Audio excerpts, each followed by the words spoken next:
Hi folks, this is Rich Palazzo from Thinking Accurately Education. I want to just thank you for stopping by.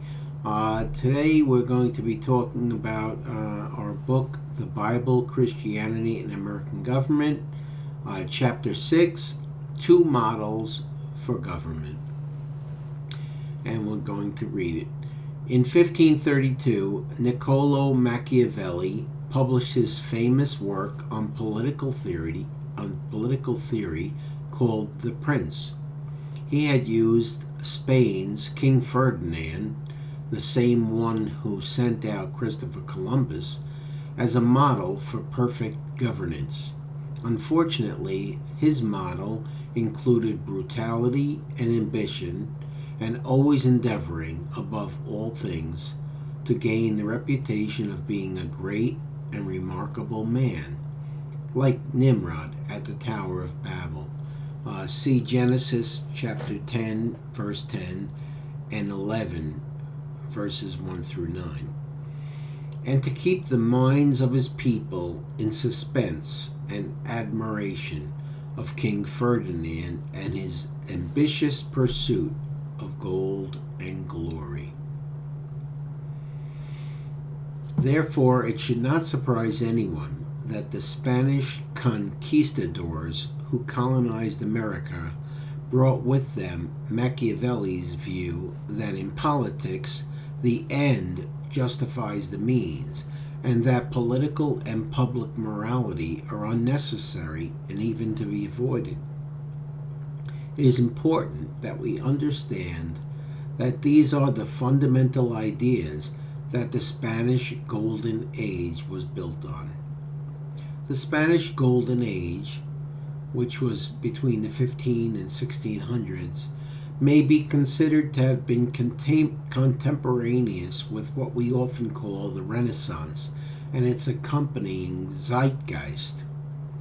A zeitgeist is the defining spirit or mood of a particular period of history as shown by the ideas and beliefs of the time.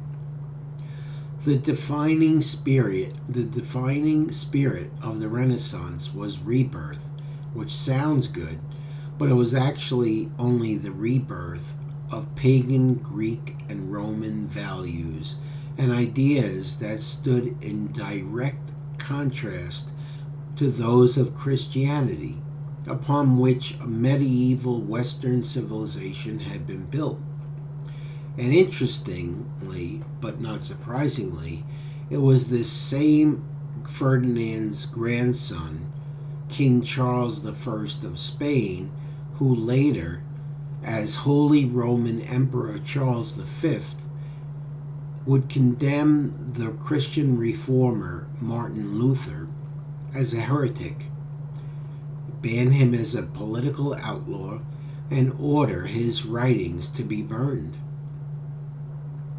Yet soon afterward, Luther, working in hiding, translated the Bible into the common language of the German people, inspiring a young Englishman named William Tyndale, who happened to be living in exile in Luther's hometown in Germany at the time.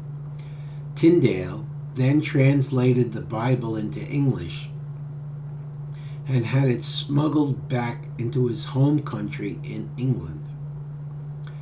60 years later, Charles's son, Philip II, now this is Ferdinand's great-grandson, became the champion of what became known as the Counter-Reformation. The Counter-Reformation was an all-out cultural, religious, and military war intended to reverse the work of Luther and Tyndale. Philip II sent the Spanish Armada, the largest fleet ever seen in Europe up to that time, to attack England and to restore the religious and political status quo of what had been Spain's Golden Age. The Armada was destroyed by a storm. In fact, the Spanish Armada was actually sent 3 times to destroy England, in 1588, 1596, and 1597, but each time it was destroyed by bad weather. Providentially, it seems, William Tyndale's Bible seems to have ended up making its way into the hands of a generation of common Englishmen, just as their King Henry VIII was making himself the head of a whole new church in England, and just as England was preparing to replace Spain as a world power.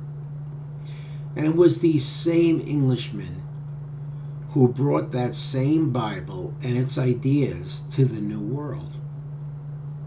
In 1607, Captain John Smith was among 100 colonists who planted Jamestown in Virginia. In 1608, Smith became the leader of that community and established measures to save it from ruin, including an instruction from the Bible, from 2 Thessalonians 3, verse 10. If anyone will not work, neither shall he eat. This is not to say that Captain John Smith was necessarily a Christian, only that the Bible was already starting to affect the way that everyday people choose to live their lives. But soon after, in 1620, a group of Christian people established Plymouth Plantation as a Christian community, based on the example of the early church in the book of Acts. Their governor, William Bradford, in his book of Plymouth Plantation, called the Plymouth settlers pilgrims, referring to the New Testament book of Hebrews, chapter 11, verse 13. This chapter goes on to say, those who say such things, calling themselves pilgrims, declare plainly that they seek a homeland, and truly, if they had called to mind that country from which they had come out, they would have had opportunity to return. But now they desire a better, that is, a heavenly country. That's from Hebrews 11, 14 through 16. And that's the way the pilgrims lived. They left behind all that England was and whatever comfort it had been to them, and looked forward to life in this new England and what they dreamed would be a better world for them and their families. Other Christians followed them to New England, setting up what they called the Massachusetts Bay Colony, also Rhode Island and Connecticut. The governor of the Massachusetts colony, his name was John Winthrop, he saw New England prophetically, quoting from Matthew 5:14, which says, we must consider, he wrote, John Winthrop wrote later in a model of Christian charity, that we, the members of Massachusetts Bay Colony, shall be like a city upon a hill, and the eyes of all people are on us. And just a few years later, in 1639, Christians from what at the time were small towns of Windsor, Hartford, and Wethersfield in Connecticut drew up the first written constitution known to history, called the Fundamental Orders. They were based on a sermon by Reverend Thomas Hooker on May 31st, 1638. The text for his sermon had been Deuteronomy 1, verse 13, which says, choose wise, understanding, and knowledgeable men from among your tribes, and I will make them heads over you.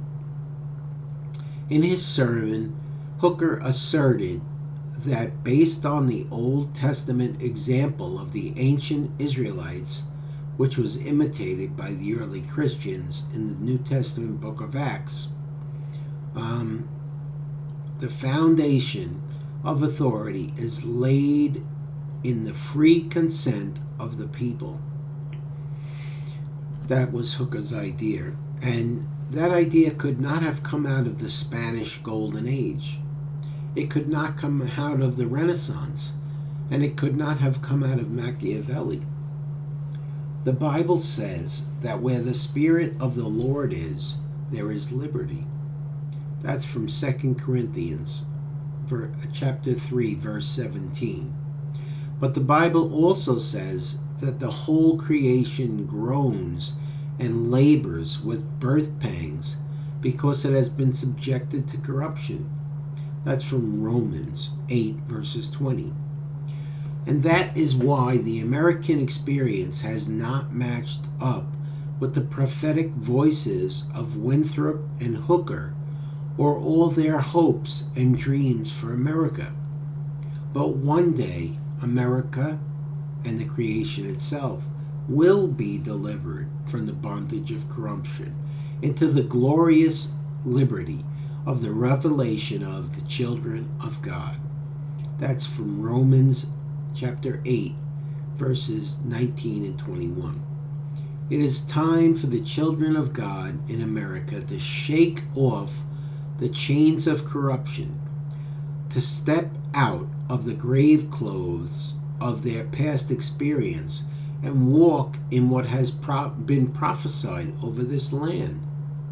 This is our legacy and America's legacy. And as John Winthrop wrote, the eyes of all people shall be upon us. Thank you, folks, for listening. This is Thinking Accurately Education. We have a blog, we have a podcast, we have a YouTube channel, we have an ebook on Amazon, available on Amazon, and we're in the process of writing a second edition to a book that we wrote back in 2006. Thank you, folks, for being part of this. We appreciate your time, and have a great day. Take care now. Bye.